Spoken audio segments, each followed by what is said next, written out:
Hi guys, welcome back. So the Welsh team is out to face Italy and the Scottish team is out to face Ireland, and there's loads of talking points. So let's get into it. Let's get the Welsh team up on the side, and first impressions are very strong pack but some questions in the backs for me. Now first up, it's a good team, it should beat Italy, but they have got Ireland away next week. So let me go straight into the obvious big selection, which is George North at 13.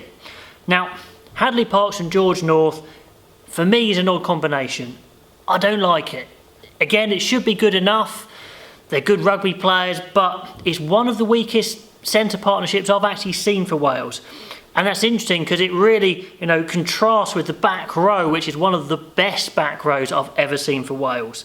Wainwright, Tipperick and Faletau, just out of this world combination of pace, power and skill and speed. Just absolutely can't wait to see that back row go, but I'm very uninspired to see this centre partnership go. Hadley Parkes, fantastic nous, really knows his rugby, plays centre, so, very experienced international as well. Physically, not the greatest. George North is kind of the opposite, physically a beast, but really not used to playing 13. I know he's played there a couple of times, but it's only a few times, and has he excelled at 13? I'm just not sure. Like I said, probably good enough for this week, but up against Ireland, in Ireland, yeah, I didn't like that. And the team I'd picked Williams and I picked Tompkins in there. I thought they would be a much cleverer 12-13, exciting, expansive 12-13 if they're looking to, really bring it to the Irish. But anyway, we'll see. If they play well, I'll take it all back for sure. Front row, pretty settled. Second row again, solid. Although I would have preferred Hill in the second row, although Ball's a real physical player, I understand. But, Hill's on the bench, so hopefully he'll get on, maybe make a shout to start. And like I said, that back row is just literally unbelievable, so good. Wainwright, Tipperick, Faletau, the best they could put out at the moment. Can't wait for that. It's a shame Navidi's not on the bench, although Moriarty is obviously a big hitter, but Navidi for me is just a better all-round player. But anyway, still solid. At half-back, Thomas Williams gets the nod. Gareth Davies not fit enough, and this gives him the chance to make the claim for number one that many of you guys have been saying he should be. And he's a very good player, so quick, so exciting, and not a bad replacement on the bench of Rhys Webb. All that ability and experience to come on. Fantastic two scrum halves there. Dan Biggar, obviously the first choice 10. And we've got Jared Evans coming in off the bench, who is the guy who needs to learn the ropes, who may well take over from number 10. So at half-back, looking fantastic. Centres I've talked about, really not sure. Taking North away from the wing. And they brought in McNichol, not Louis Rees-Zammit. Rees-Zammit, clearly a fantastic prospect. I'd actually pick McNichol on the bench instead of Rees-Zammit in my team, so I rate him highly. And along with Adams and Halfpenny, it's a very proficient back three, very skillful, covers every base. Expect them to be very good under the high ball, kicking game, and obviously, there's a decent running threat there as well. But as a whole, the outside backs, not the best that Wales could put out. Forwards, very close to the best, especially the back row. So let me know what you think. Shouldn't be a problem this week, but will that back line be good enough next week? Interesting thoughts. On to the Scottish team to face Ireland. What a massive challenge they have going over to Ireland. First up, without Finn Russell, and Hastings does start. I wondered if maybe they'd go for Weir, but Weir's not in the squad at all. So they're putting all their hope on Hastings. He is the heir apparent to Russell, and he really has to step up now.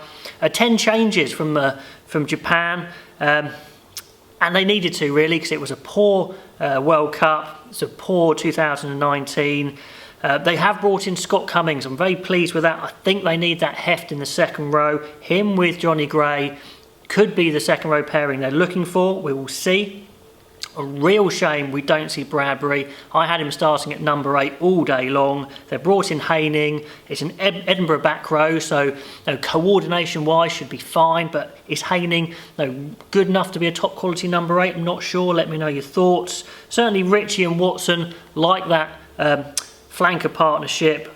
Can't wait to see Watson back. So we'll see. Xander Ferguson does make the start. Many of you commented he should, and I changed my mind and I agreed with you. So, you know, that's good. It's pretty much kind of like a Glasgow front five, plus Sutherland, and then an Edinburgh back row.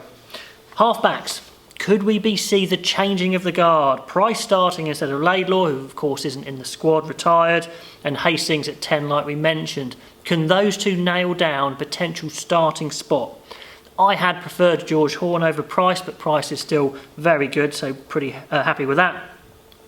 Kinghorn comes in on the wing. He needs to reignite his international career. He started with a boom, drifted off slightly, and then we've got Johnson and Jones in the centres. So going back to, you know, a while ago, Johnson and Jones, when Jones was on form, he again drifted off, and now he's back on form. Big chance for him. Still a shame we don't see Hutchinson starting. You know, that is a mistake for me potentially, but they've got him on the bench, and it looks like they've got him on the bench to cover 10 as well as the centre, but they've got Harris on the bench as well, so you kind of got two centres who could cover 10 and back 3, which is interesting. I agree with it because I think it's their two best players they could have on the bench, but it still leaves them a little light at 10. George Horne, the replacement, 9. Then McInally, the other big headline there, McInally demoted to the bench, not the captain of course. Hogg's the captain.